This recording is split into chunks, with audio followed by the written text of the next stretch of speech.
And then let me just get myself back adjusted, put you guys all back over here.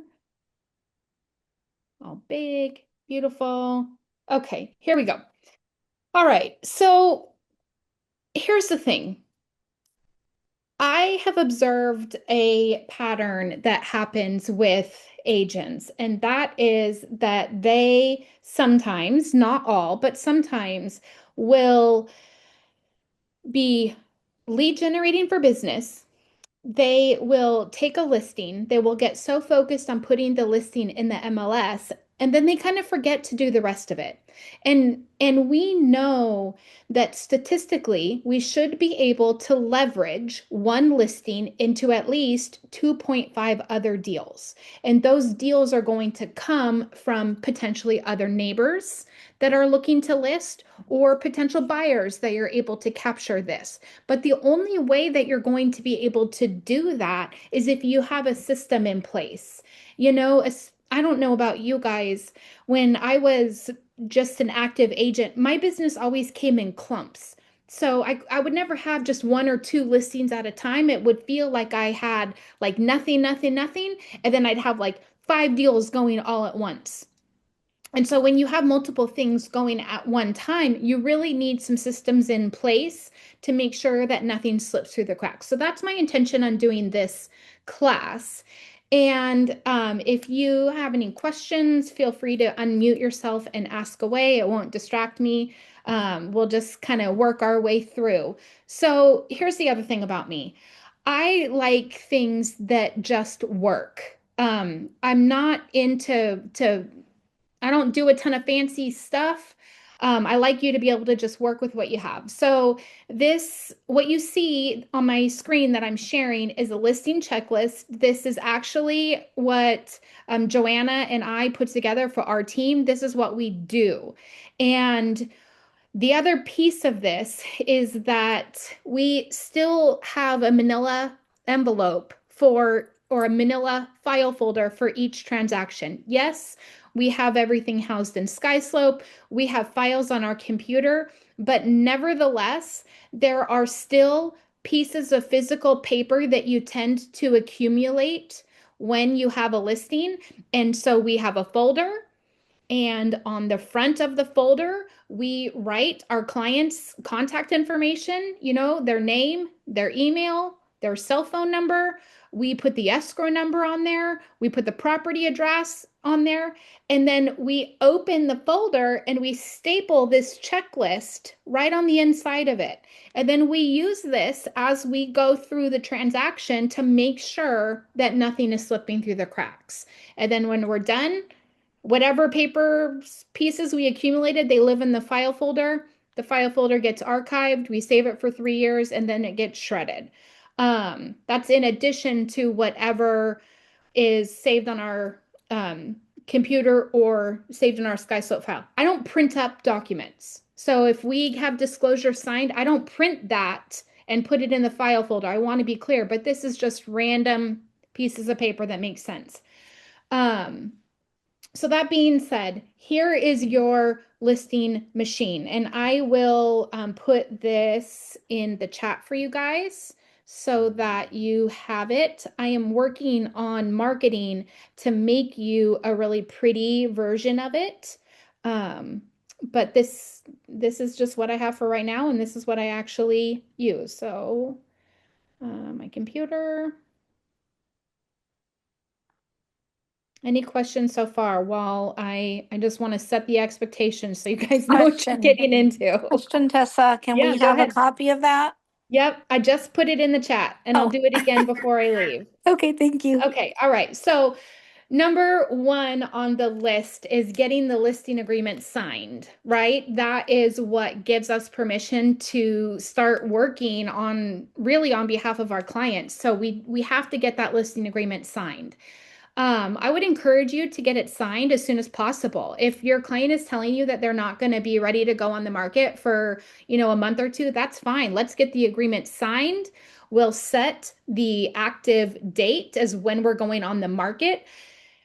If you are a CRMLS user, that means you still have to go in and register this listing so that you make sure that you're following your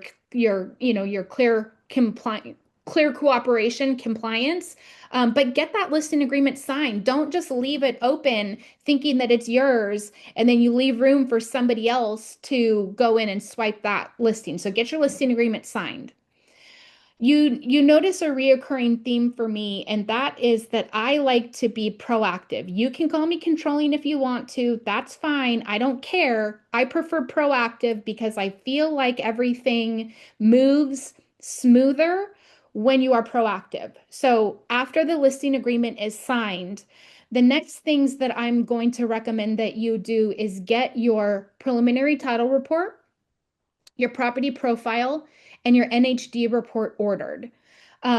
This is pre-opening escrow. So when this is your listing, we have control over who we open escrow with. So reach out to your 21st century escrow representative and get these things ordered from them.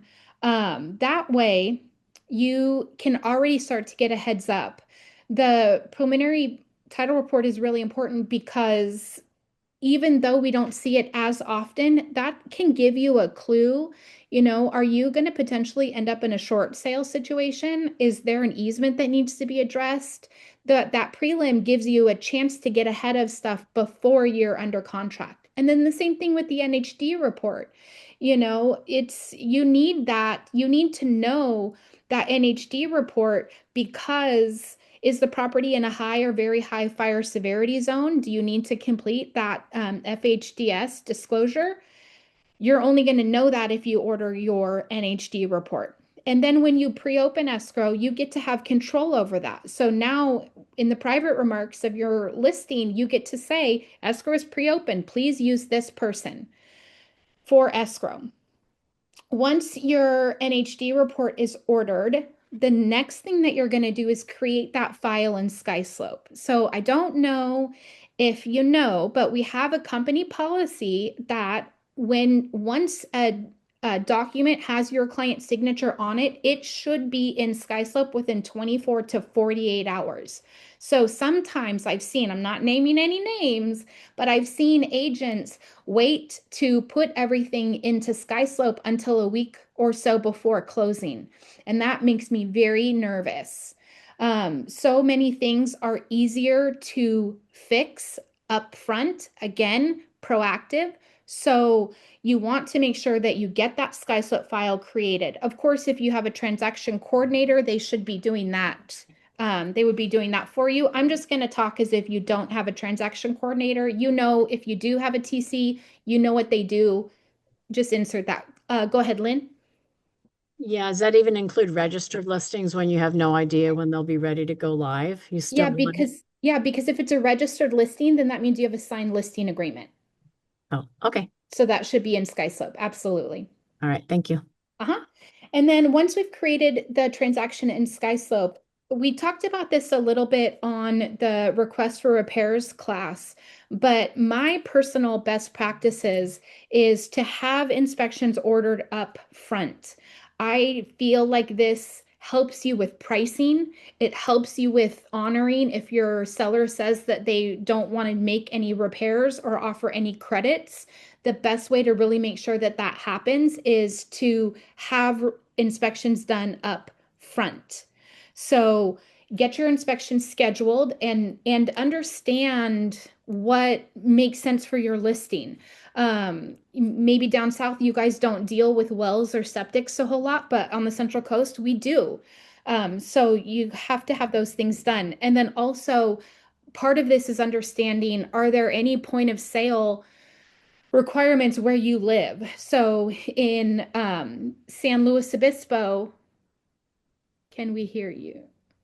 In San Luis Obispo, certain pieces of property require a lateral sewer inspection.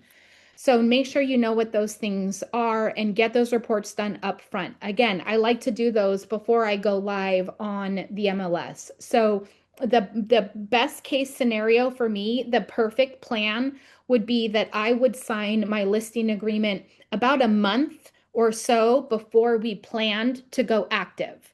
I would spend the first 2 weeks of that getting my inspections, my photos, prepping everything ready to go. I would also be marketing that listing to the other agents within my office. And then I would like to go coming soon for about 2 weeks. That way I can use that opportunity. Now that I'm coming soon, I'm on the MLS. I'm allowed to publicly market this property. So I'm going to use that 2 week period to try to secure my own buyer. All right. I'm not going to show the property. I'm not going to violate, but I'm going to try to secure my own buyer. And then I'm going to go active on the MLS.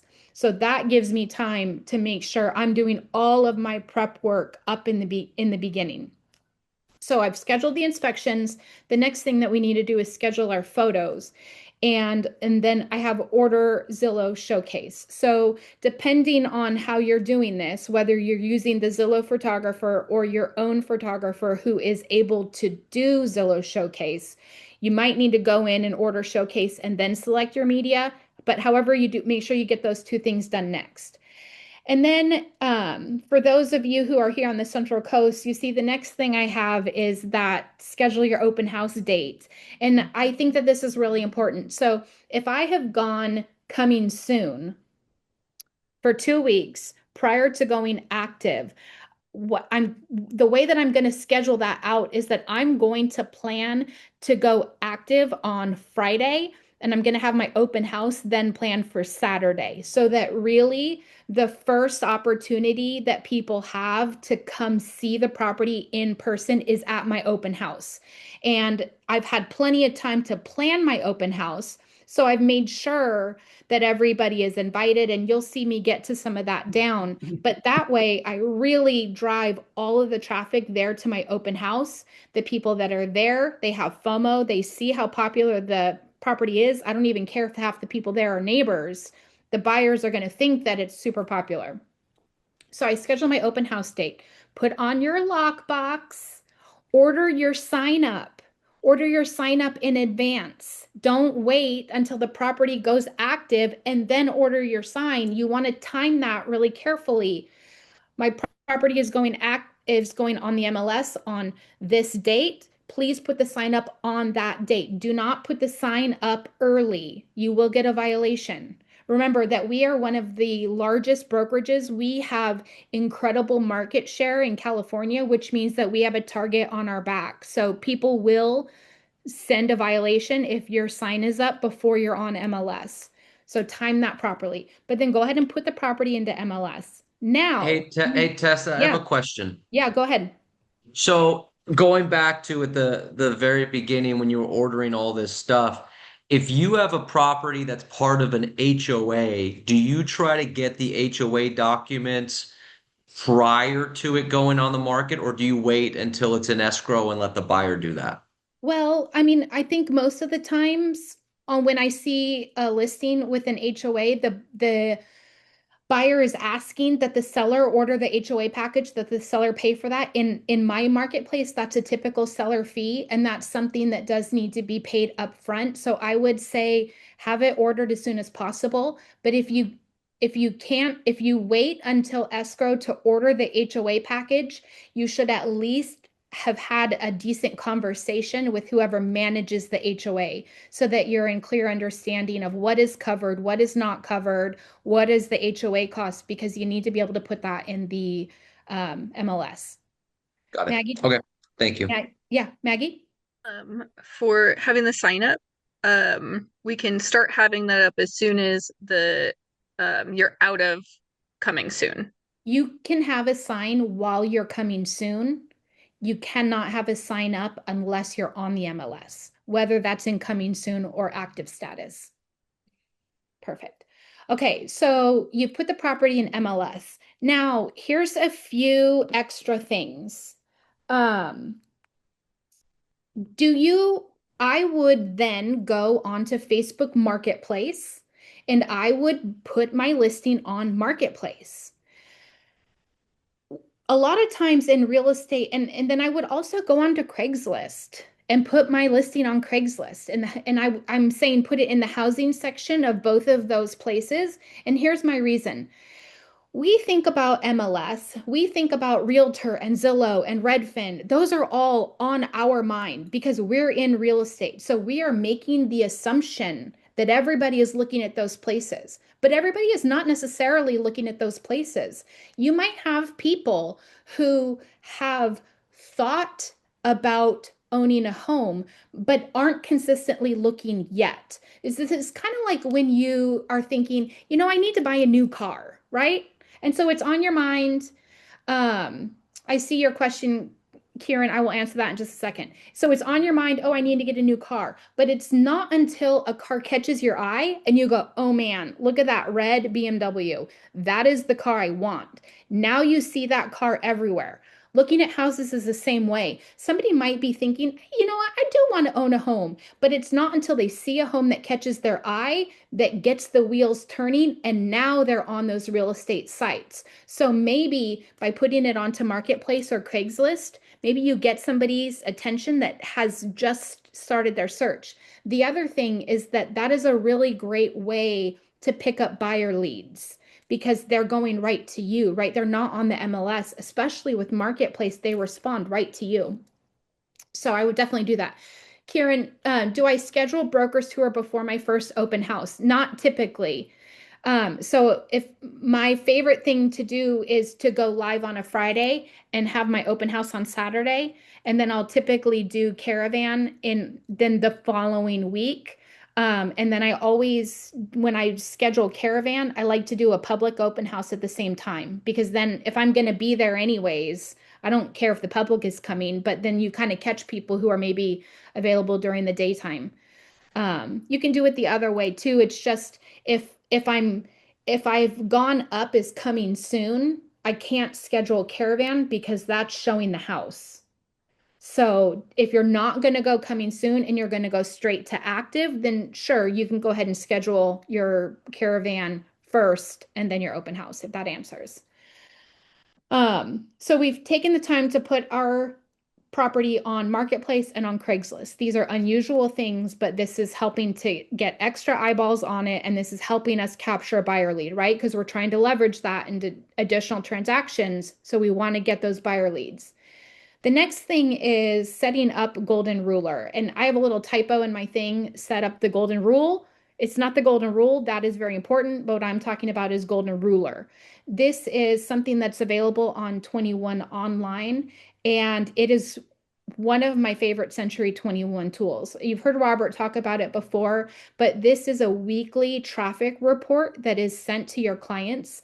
The way that I set it up is I like to set it up to go to my clients on Wednesdays. Reason being, typically on Monday, I'm touching base with my client to let them know how the activity went over the weekend. And typically on Fridays, I'm touching base with my client to let them know what the activity is scheduled for the weekend. So Wednesdays is a really nice set it and forget it so that they get a little touch from me that I don't have to worry about. Lynn, go ahead. I just printed out the PDF and Mhm. I know you've got a lot to go through, so I'll keep it quick, but just in case you need to upload a new PDF, there's no page 2 and it cuts off after closing gift to buyer. Okay, thank you. Okay. Like I said, I'm having marketing making a pretty one, so that will come out. Maybe we can keep a list of that, but thanks for the heads up. And then Victor, go ahead. Hi there. I just had a question. Is Golden Ruler different than from a drip campaign? Sorry, I dropped my water bottle. Is Golden Ruler drip campaign? No, is it different than a drip campaign Yes. or okay. Yeah, a drip campaign is typically something that you set up for buyers. Golden Ruler Oh, is okay. just traffic information from active listings. And what do you mean by that? Like you mean like what's actively going on in the This, area? so this is when you have a listing. So it shows you who is looking at your listing and where they're looking at your listing from. David is Oh, he's saying okay. it's an analytics report. Thank you, David. So Okay, you very wouldn't cool. be able to set up Golden Ruler if you didn't have an active listing I see. and Okay, you so only just if you set it have an up for your active. seller. Yep. Right. Okay. But then Very cool. those, whenever I do something else that I would do, The golden ruler allows you to print a PDF of a report. So whenever you have a really popular listing that looks really great and has a ton of views, I'll use that. I'll print that up and then I include that in my listing presentations as one of the extra tools that Century 21 has. Okay. I use that two ways. One, to show the seller how I'm going to communicate and keep them informed, and then also just to show them how at Century 21, we have a system that gets more eyes on your property than anybody else. Look, here's an example. 20,000 people saw this listing. Next is a boost ad. The boost is another tool that is available through Century 21. This is targeted social media advertising. So if I don't know if anybody recently has tried to create your own Facebook ad for housing, but it's very difficult. The way that Facebook has their interpretation of fair housing, it's hard to get something through. So Boost is the way they have it figured out how to get around that. So I go in and I will do a Boost ad, and I really like to do a Boost ad in conjunction with my open house. So I don't typically do it as just listed. I typically time it so that it advertises the open house, because I feel like that gets people there to the open house. The thing that's really great about Boost is that when somebody clicks on it, it is a lead capture system. So when they click on your ad, they have to give a little bit of info, and that information gets emailed directly to you. So those come right back to you. So that's another way that we're really saturating this market, trying to collect up those buyer leads. The next thing that is important is to create a property website, and you do this through Moxie and Press. And I know that a lot of us, our photographers, will oftentimes create listing things for us. I like to do it through Moxie and Press because it's all beautifully branded to Century 21. I'm not relying on the photographer's style, and I'm able to edit it a little bit. And I like to have that property website for two reasons. One, you can create a QR code and you can put that QR code on a sign writer, and then that they can it's if you say like scan for more photos or scan for more information, then it takes them right to your specific property website with your specific information, and that has a contact agent for more information on it. So I would do that instead of doing like a flyer box. That way you're getting that lead capture. You can also then use that QR code if you're mailing out postcards or something like that about the property. Again, now I have a lead capture tool, right? You never want to spend your money to send out postcards if you don't have some sort of way to capture a lead from that. Victor, go ahead. Yeah, when you create a property website, is that temporary or is it forever? Because once the Hmm. house sells, and I mean, Yeah, yeah, I think it turns off. I think you turn it off when the okay, listing sells. Yeah, okay, because all right, Moxie, the coolest thing about Moxie is that it's totally connected to the MLS. So I see. it makes it really easy. It has the description in it, it has the photos, all that is already there. Hmm. So I think Hmm. when it connects to MLS and it sees that the property is closed, then it's just then the website's done. Right. Okay. Thank Yeah. you. So we get that property. And then the other reason that I like that property website is because that's a really nice thing to share. So if I'm sharing the listing on social media, or I'm giving, I'll take that link and I'll give it to my clients and I'll say, here's a really nice link for the property you to share the property. So again, it's all about that lead capture. If they share the Zillow listing, that's great if you've done showcase, because if you've done showcase, it's your name and your phone number. But if you haven't done showcase and that's what they're using to share it, what you've just done is you've just given away your buyer lead opportunities. Whereas if I share that beautiful branded Century 21 Tessa Hagwood property listing, any lead capture from that is right back to me. The next thing is to email the agents within your marketplace. I have two resources for that, zipyourflyer.com and mlsblast.com.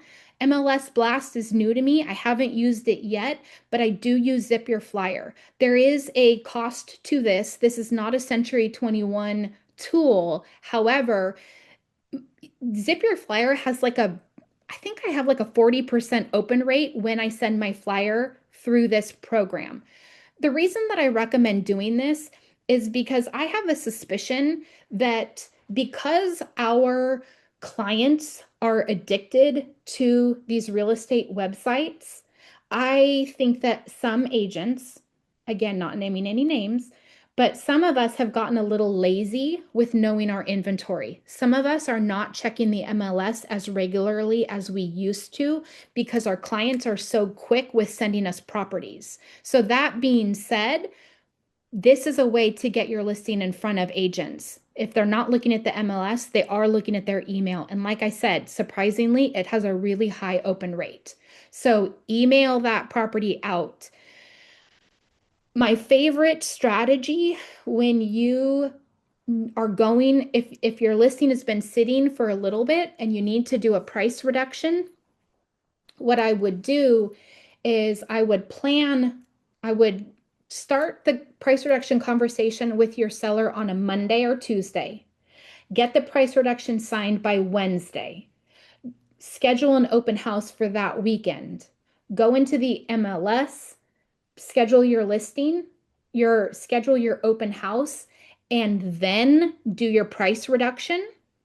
Because if you do it in that order, that means that the listing gets emailed out to everyone that has a portal set up, and now it has the open house information. So then they go, oh, look, that house had a price reduction and they're doing an open house this weekend. And then I'll go back to Zip Your Flyer and I'll email out to all of the agents a flyer about my open house. And I do the agents after the MLS because then usually then the clients call their agent and they go, hey, that house I like just had a price reduction. They have an open house. And the agent goes, oh yeah, I just saw that email, right? That consistently will get that traffic to your open house and then get you an offer typically by Monday or Tuesday. Zip Your Flyer, you don't have to, no, that's the beauty of it. It has all of us already built into it. So you select where you want the flyer distributed to. So you do like San Luis Obispo County or within LA, it's really broken down. You can select specifically where you want it to go. You don't have to worry about having people's emails. Victor? Yeah, I'm sorry. What was the order website QR? I don't did you go Yeah. over that? Yeah. Yeah. So Yeah. the website QR code. So I scanned up. Moxie and Press will generate that QR code for Oh, you. And so okay. if you're going to order, if you're going to get a sign writer, then you would take that QR code, send it to your sign people and say, hey, here's my sign writer, here's a QR code. There's Mhm. actually I think it's one of the Century 21 affiliated, it might be like low-end signs. I'll have to double check. They actually have writers that are magnetic and you can get multiple QR codes. So you can just stick it up there and do that. That would be a pretty cool thing. Cool. Um, Thank you. yeah. And then request a property marketing package. So whenever you take a listing, one of the really nice things that Masters does for you is they send you that email that says, congratulations on your new listing. And I don't know if you are just deleting that email or if you're actually reading it. But if you actually read it, you'll see that there is a link right there to Studio 21. So you can get your media going right away. One of the things about the Century 20, the tools on 21 online is that they don't populate until your 21 online tools aren't going to populate until your listing goes active. So if you're in that coming soon status, you really want to lean on our marketing department to get your flyers and postcards and things like that going for you because you won't be able to utilize the 21 online tools until your property is active. Um, so now I said I was going to reference the open house stuff. Here's where I'm to that. So get some open house invitations. Well, I'm sorry, I'm getting ahead of myself.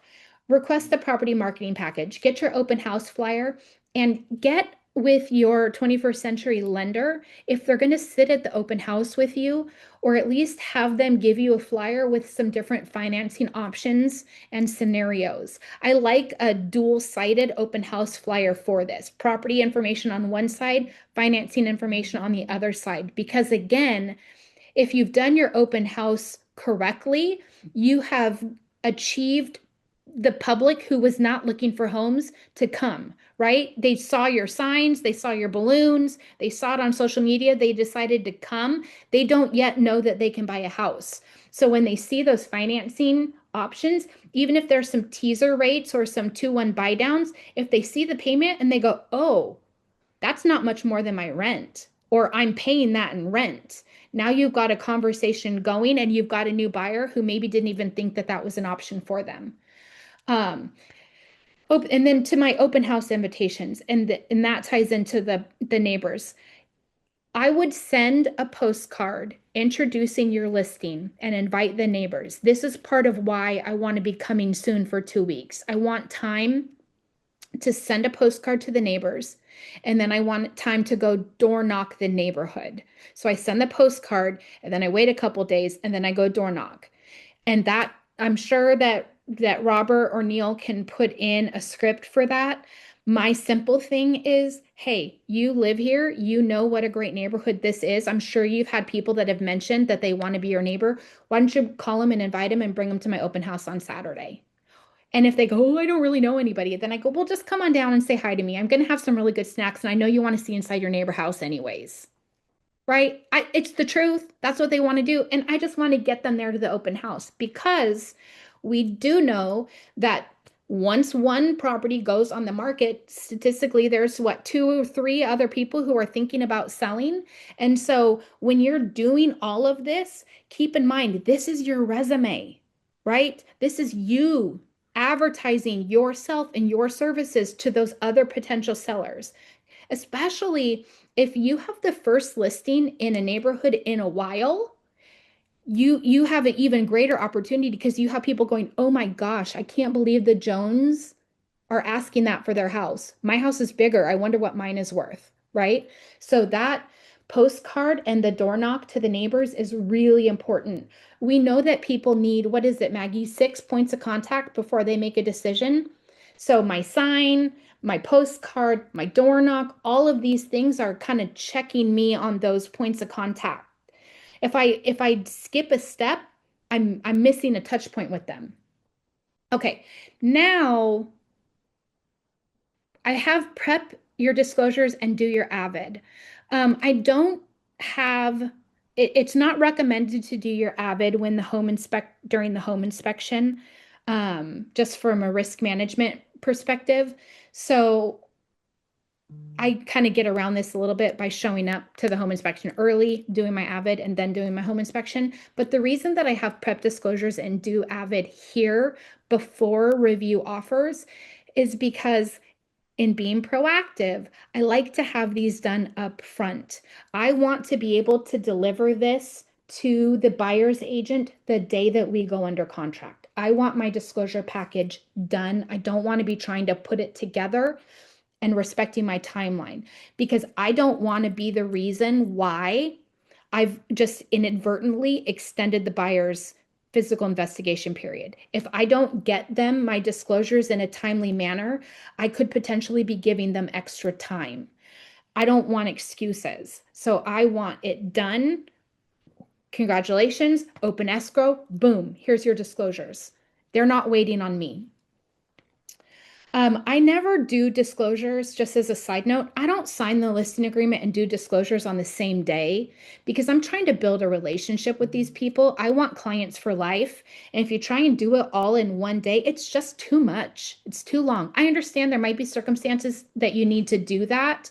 Maybe your clients from out of town and they're only here for the one day. I get it. There's always an exception. But just in general, it's just nice for me. I never go anywhere empty-handed. I always bring a little something for my clients, whether it's a baked good or flowers or a little pop by, something. So I go and I get the listing agreement signed, and then I tell them I'm going to come back and do my avid. I bring them another little something. This is why my clients love me by the end of it.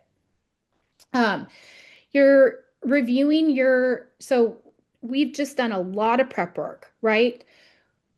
We finally went on the open house. I know if you do all of these steps, you're going to have multiple offers to review. That's why I put an S on offers. So you're going to review your offers.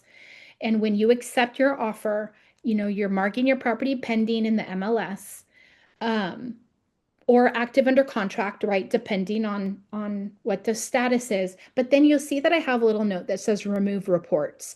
So because I do reports up front, you have a couple ways that you can distribute those. You can up in MLS and CRMLS, you can upload them to the supplements section. If you use something like Homelight disclosure package, you can put a link in there, or you can put a note, email for me for reports. But whichever method of that I selected, once I accept an offer, I'm going to go delete that from the MLS. And the reason that I do that is because our appraisers have access to the MLS, and I don't want the appraiser seeing those reports. I don't want the appraiser to have access to them. So I just make a note to myself, let's not forget to pull that stuff off the MLS. Any Tessa, questions? have you used Homelight? I just started. I've received that from a few other listing agents and I like it, so I'm like doing a trial to test it out. So I'm not going to recommend it yet. I want to see how it goes. I don't like to tell you guys to do anything that I haven't done myself. Jessica, the property marketing package is from Studio 21, which is available. You can get, on the agent resource guide, or there's a link to that on the congratulations email that Masters sends you. So I remove the reports and then I open escrow, which is really easy because I've already pre-opened escrow. And again, in talking about being proactive, remember, I already have my prelim and I already have my NHD report. So I'm able to deliver those to the other side right away. You're not going to squeak anything extra out of me. Established timeline. This is really important. It's important for a couple reasons. One, do I have an escrow timeline to share? Well, I don't, because it's going to be different with every contract, right? So the day of acceptance is day 0. The next day is day 1. So I know for certain 3 business days, the deposit is due. But then when it comes to the contingency removals, it could be the standard 17 days. It could be shorter. It could be longer based on whatever we agreed upon. There is an email extension called Folio. It's with an F. I really like it. It really helps. It's a way to kind of organize transactions in your email, and it's really nice, and it has a very easy way to establish a timeline. But again, if you don't want to do that, just write it down. But the reason that this is important is because sometimes we can forget that this whole process has been very stressful for your client. Most of our clients don't do this all the time, and they don't like silence. They want to know what's happening and they want to know what to expect. So get that timeline established and then give it to your clients and let them know, hey, congratulations on our accepted offer. We're getting escrow opened. Here's your timeline. I'll keep you updated as everything goes along, but don't get so busy doing the work part of it with escrow that you forget to inform your client. Folio, I don't know if it's an app. It's it's an extension for Gmail. So you can add it to your Gmail account. I don't know if they have an app or not. The other thing is that I am trying to be in the very best service of my client. And depending on where your marketplace is, sometimes we can get kind of lax with timelines, and I don't want to see that. I want you to know what those timelines are. I use a paper planner. I actually write my contingency removal dates in my own planner so that I know when to expect them, because I don't want it to slip by and realize like, oh shoot, today's Thursday, contingency CR was supposed to be on Monday. Now I'm chasing after the buyer's agent for that. I don't want to do that. I want to know. So I will very, very politely, but I'll just remind the other agent the day before, hey, looks like our contingency removal is due tomorrow. How's everything looking? Just a friendly little reminder from me, but it's also just a cue to them. I'm keeping track of what I need to keep track of because that's how I best work for my clients. Because this does happen where you get outside of a timeline and then the thing starts to fall apart and your client's like, well, do I at least get to keep their deposit? And you're like, no, because they never removed their contingencies. So it's really, really important that you're staying on top of that timeline. Even when everybody's nice and we're having a great relationship and everything's getting along, I'm not trying to be a stickler, but we still got to keep track of that. You're going to want to make sure you do your Century 21 broker demand. That's how you get paid. This is very important. Remember, all of these pieces of information, we're uploading these on time into our SkySlope file. We're keeping compliance happy. We're doing our job. Part of that is not just you getting paid, it's also if a signature is missed, if something is not quite right, it's so much easier to fix that while we're still under contract than to be trying to scramble right before closing and getting something done. So this is a help us, help you type thing. You're under escrow now, so you're coordinating inspections and appraisals with the seller. I don't know about you guys. I I every once in a while I'll get a buyer's agent who will try to pull something over and they'll try to send like the home inspector by themselves. I don't do that. I don't have um inspectors or things like that at my client. If the house is occupied, I don't have outside vendors there without an agent present. So I always make sure when the buyer tells me that they have their inspection scheduled, I'll say, oh, great, who's doing the inspection? And oh, and then you're going to be there. I just confirm it. Sometimes you get a little clue on this because they'll go, oh, inspections are scheduled. Oh, could you send over a 1-day code? Well, why do you need a 1-day code? You have central lock access. What's going on? Oh, you're not able to be. No, we got to figure this out because I don't want there to ever be any question. And so it's just better that not happen. We actually had a case where we had a vendor that was caught on camera stealing a yard tool, right? Obviously, we don't use that vendor anymore, but that kind of stuff does happen. So I want to protect my clients. Um, get your contingency removals. We talked about that. We talked about the importance of that. If you are in a situation where you accepted a backup offer that is better than your first offer, remember that you have to issue a notice to perform prior to cancellation.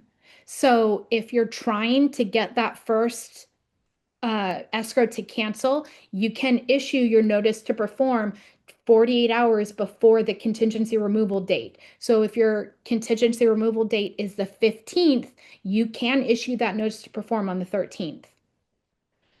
If you're trying to get it to go. A notice to perform can sometimes feel like obviously there's caveats, but it is an important tool that we have. And you can't do certain things without it. So don't be afraid if it's something that you feel like you need to do and you want to just check in with your advisor or director. But what I don't want to see is like contingency removal slips by and now you're bugging them. Hey, we're due for that CR. Hey, can I get that CR? You shouldn't have to be in that position. We're professionals. We run a professional business. If you need to issue a notice to perform, issue it. Now, at this point, because I have audit your SkySlope file for missing documents, if you notice, that's right after contingency removal. So typically this is going to be in a 30-day escrow. This is about halfway, right? The reason that I have this is because nothing drives me crazier than chasing documents at the last minute. So at this point, I will go through and I will audit the SkySlope checklist, and then I will send an email to escrow, to the other agent if I'm missing anything. And you will always ask them, oh, is there anything you need from me? Hey, buyer's agent, I still need that, I don't know, signed NHG signature page back. Oh, by the way, is there anything you need from me? Just a nice little clue to them that I want them to do the same thing, because I don't want them coming after me again right before closing, trying to chase down documents. Coordinate the verification of property. For some reason, this can be something that's missed. And it really is a good protection, right? If there were repairs or things like that that were negotiated, this is really that opportunity to get those things signed off on. You don't want to be in a situation where they're doing their VP on the day that escrow has closed, and then they're saying, oh, wait, such and such wasn't done, right? So this is supposed to be done within 5 days in advance of closing. So it's always good to remind the other agent, oh, hey, when were you guys going to do your VP? You might feel like, I don't want to have to do that agent's job for them, and I get that, but I tend to err on I tend to be more proactive with common courtesies, because I know that it gets busy and I know that it makes for a smoother time. And I know that um, I like to be easy to work with. I like to be polite, because I've had it happen on multiple times where the agent says, the two offers were about the same, but I took yours because I didn't know the other agent, but I've worked with you before, right? So if I have to remind them a little bit, that's fine. I feel like it's part of my job. To me, that falls under the best service for my clients.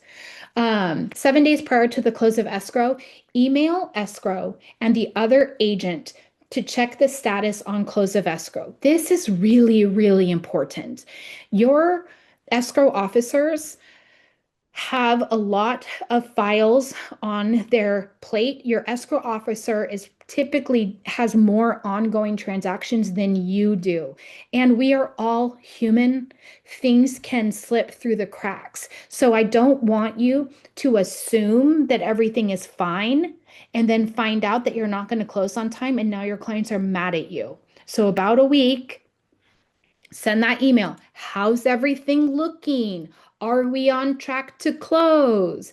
Do you need anything from me? Right? Even if I get no response, at least I have it documented that I'm doing my job. And the reason that I stress this is because I didn't know very, very early on, it was one of my first transactions. I didn't know that I was allowed to call the lender. I had a listing. I didn't know I could call the buyer's lender. So I never talked to him. And then I don't know, maybe 3 days before closing, I got a call from the buyer's agent, and he said, oh, hey, the loan program isn't gonna work. Good news, we're still in it, but we have to extend escrow by 2 weeks. And my clients were so upset, and we were contingent on their replacement property, and it was so frustrating to myself. And so I said, you know what? I'm not ever going to be in that position again. So I like to be proactive. It's the word of the day. Okay, prep your closing gift. Maybe you give closing gifts, maybe you don't. I do. You don't want it to catch you by surprise and be trying to scramble. When it does come to closing gifts, I really like to do baskets, and I like to shop my database for these baskets. So if I have a client who makes candles, I'll buy 10 or 20 candles from them at once. If I have a client who, I don't know, does massages, I'll get a handful of massage disc, coupons from or certificates from them. Because this is like my big work by referral circle, right? I'm always shopping my database first. I had some clients that own like a mercantile business. So I always go to their spot and buy a handful of stuff at once. So get that closing gift together, shop your database for it. Now do your final audit on your SkySoap file. Again, we don't want to be chasing documents right before closing, and we sure as heck don't want to be trying to get documents after we've closed. And remember that an up-to-date SkySoap file is your key for getting paid on time. You worked really, really hard. Let's make sure you get paid in a timely manner. So let's make sure your SkySoap file is up to date. Then you're going to close escrow. Joanna. You're muted, honey.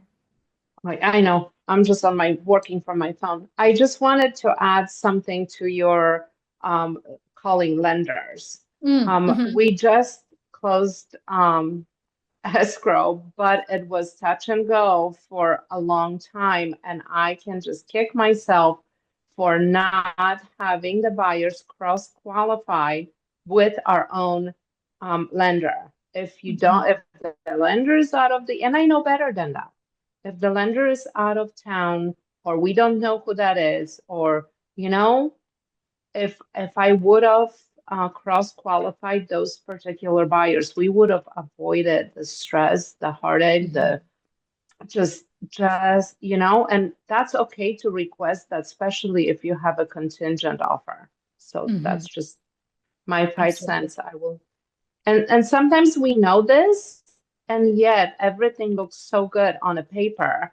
Like we feel like, oh, that's pretty solid, but it isn't. So. Yeah, absolutely. Lynn, go ahead. Yeah, I love that you shop your database. I just want to make sure that I understand it. So like if you have a client that maybe has an ice cream store or something, you can go there and get a gift card and give that as part of the gift. Absolutely. Different client. Different clients. Yeah. Like I've got all these clients that have daughters who are in Girl Scouts.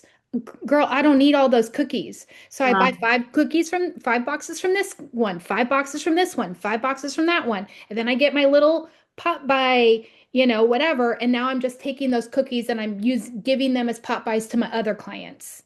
I like that. Yeah. Okay. You had an asterisk next to closing gift to buyers. Yes. Asterisk what? Yeah. So I'll get to that. So remove the lockbox. The reason that I have this on there, I know you guys are amazing. I always forget to pull the lockbox. Luckily, I have a teammate who reminds me. But actually, we just listed a property, and when I went to put the lockbox on, guess what was still there?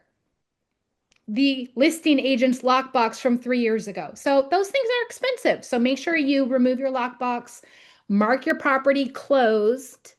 Make sure your clients have a copy of all the documents. If you want to put it on a flash drive for them, that's nice. Or you can, SkySlope has a download link, which makes it really easy. You check the files that you want, you send them the link. Send a thank you card to the lender, the escrow officer, and the other agent. You will get so much further in life when you are polite and you thank the people that had something to do with it. So I thank the other agent. Thank you so much. This was such a smooth transaction. It was so great to work with you. Let's do it again soon. Escrow officer, thank you so muyou for making sure that we closed on time and everything happened. Lender, thank you so much. Get those out there. And if you want to, I don't have to, but you can always drop a little $5 Starbucks gift card in there or whatever. But send a little thank you card. I use these. I really like these things. They're called Thoughtfuls. And there are these cute little things that have like a inspirational message inside. And so if I'm sending a thank you card and I'm not dropping in a gift card, I'll put something like that just because people like to have something to open. It makes them feel special. Give your closing gift to your client. Remember, we said that this was where to get those, because I see somebody passed them out at an event I was at, and I don't know where to get them. Amazon. Amazon, thoughtful.com. No, it's Thoughtfuls is the brand name. So just go on Amazon and search Thoughtfuls, and there's this. You'll find all types of different themes for them. Yeah, I'm sure you could get them at like the Hallmark store too, or stationery stores. Look on Amazon. Thank you so much. Yeah, absolutely. So we said that this was the listing machine. So closing gift to your client who is the seller. The reason that I have an asterisk by closing gift to the buyer is because this never occurred to me. And we closed on a property, we had the buyers, right? And so we got there early and I went to go put my gift to them inside the property. And guess what there was? There was a bottle of wine and a card from the listing agent. And I left it there for my clients, but it just like popped into my head because I was like, I sure bet you that she stuck her business card in there and she said, "Oh, congratulations. I'm so happy for you. If you have any questions about the property, let me know." And I just thought, man, that's a really good idea because I know you guys are all amazing and you stay in contact with your clients, but we know that not every agent does. And so this is a good way for you to adopt that buyer. So that's kind of that first step to adopting that buyer. So maybe stick a bottle of wine and a little card in there for the buyer. Lynn, does that answer your question? I have Perfect. something to say about that. I worked with Sure. an agent and she would close and then have me mark it in the database as an orphan. And a year later send them congratulations, Yeah. anniversary or something. Yeah. Yeah, absolutely. I love that orphan tag. Hunter's going to be in our follow-up box going, what are all these in our follow-up box? What are all these orphans? But when I was at the Mike Ferry Superstar Retreat last year, one of the agents up on stage, she said that she'll usually like have like a little piece of information or something, and after closing on her listings, she will go and door knock the buyers and say, "Hey, we never got a chance to meet. I was the listing agent. I had this little thing from the sellers. I just wanted to give it to you. It's an appliance manual or whatever." And then she says that she tells them, "I know more. I still keep in contact with the sellers and I know more about this property than anybody else. So here's my card. If you have any questions or anything like that, call me." So that's another way to kind of adopt that buyer. Joanna, is your hand still up for another question? Okay, Renee? So I have a couple things. Sure. One, on your list, you have where it says that you coordinate with your negotiate with repairs. You don't have anything referencing there as far as like any credit, if there was a credit, that we should get that into escrow and the lender. Yes, you're right. I don't have that on there, and I will make sure that I edit that for the version that you guys get because you're right. And that is something that you can forget. If you negotiated a credit or a purchase price reduction in lieu of repairs being made, you have to get that over to the lender and to escrow. Don't give them the repair request. Just give them the AEA with the credit amount because they have to make sure everything balances. So thank you, Renee, for bringing that up. And then another thing is it's actually kind of funny because you were talking about the closing gift to the buyer. So I've had a couple of transactions where the buyers, not me representing, I was representing the sellers, buyers weren't happy with their agent. Well, we seem to forget is once the deal is done, agency ends. Yeah. So you can go after that buyer Yeah. and say, hey, because in 3 to 5 years, they could be possibly selling or they're going to have friends and family. Yep. That are going to want to buy. Absolutely.